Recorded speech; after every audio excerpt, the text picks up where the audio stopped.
కొట్లాడి తెచ్చుకున్న తెలంగాణని ఇయాల అయ్యో నా తెలంగాణ ఎవరి పాలైందని ఎందుకు అడగాల్సి వస్తుంది? తెలంగాణ నడిపిస్తున్నది ఒక పార్టీ కదా, ఒక సిండికేట్. అదొక కేజీఎఫ్ మాఫియా లెక్క కనబడతాను లోపడిపోతే. ఆంధ్ర వాళ్ళు దోచుకుంటుందని మనం గొడవ చేసాం. తెలంగాణ వచ్చినాక మనమే దోచి వాళ్ళ పెట్టినాం. మేయా కృష్ణారెడ్డి అనేటువంటి రాష్ట్రాన్ని దోచుకున్నాడు. 30,000 కోట్ల స్కామ్. బీజేపీ మాట్లాడు, కాంగ్రెస్ మాట్లాడు, ఎంఐఎం మాట్లాడు, కోదండరామ్ మాట్లాడు, తిరుమల మల్లయ్య మాట్లాడు, ఎవరు మాట్లాడు. ఇది మీకెట్లా తెలుసు అని ఇన్ఫర్మేషన్? నేను ఇండిపెండెంట్ అని మీరు ఎందుకు అనుకుంటాం? నాకు సీఎం ఆఫీసులు ఉన్నారు, పోలీస్ డిపార్ట్మెంట్ వాళ్ళు ఉన్నారు. నాకు ఎంత కావాలంటే వాళ్ళు ఉన్నారు. నా ప్రతి కదలిక ట్యాపింగ్లోనే ఉంటుంది, నా ప్రతి ఫోన్ ట్యాపింగ్లో ఉంటుంది. ఎవరైనా టార్గెట్ చేస్తున్నారు?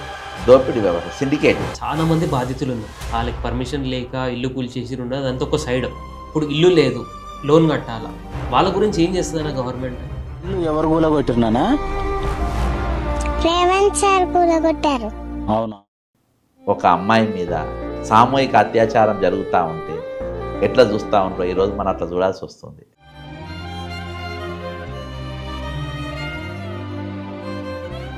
కూల్చినందుకు కోర్టు నుంచి బ్యాంకుకి ఒక నోటీస్, ఏదో లెటర్ ఫార్మల్గా ఈయన ఈఎంఐ కట్టడు, ఈయన ఇల్లు ఇప్పుడు లేదని చెప్పి.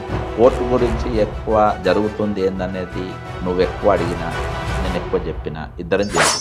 ఇవి నంబర్లు ఏమైనా తెలుసా అన్న? మన కమిటెడ్ ఎక్స్పెండిచర్ ఎంత? 16,842 కోట్ల రూపాయలు 2023-24.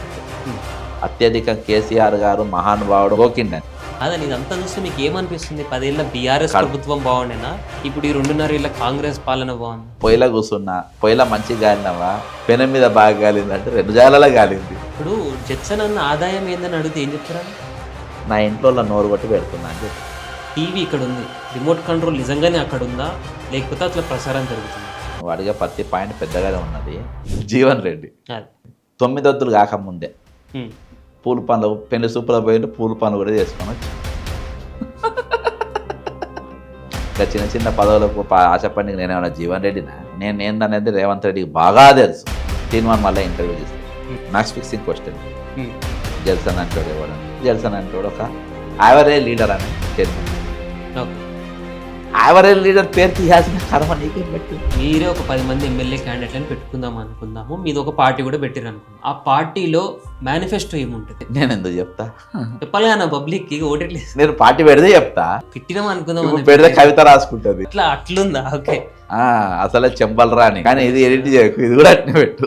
నేనేం ఎడిట్ చేయను, అన్నిట్లనే రాగా. ఇప్పుడు 34 ఏళ్ళల్లా మీరు కొన్ని వేల మంది లీడర్లను చూసి, ఒక్క లీడర్ లేడా ఇప్పుడు సెటిల్ అయ్యి అట్లా నీతి నిక్కచ్చుతో? నువ్వు బాగా అత్యాశ బాగుంది, నవ్వుతో అర్థం చేసుకోవాలి. రాహుల్ గాంధీ ఇంత ఐడియాలజీ ఉన్నోడు, ఒక రెడ్ హ్యాండ్ ఓడుకున్నోట్ల దొరికిన దొంగను తీసుకొచ్చి వేరే పార్టీకి వెళ్ళి తీసుకొని వచ్చి సీఎం చేసుకుని అంత కష్టం ఎందుకు వచ్చింది? స్కామ్ బయటికి తీసిన వ్యక్తిని నేను. ఆర్టీవీ అనేది ఎట్లా పుట్టింది అనుకుంటున్నావు? నేను వర్క్ చేసిన ఆర్టీవీ. ఇది చాలా పెద్ద స్టేట్మెంట్ అయితే.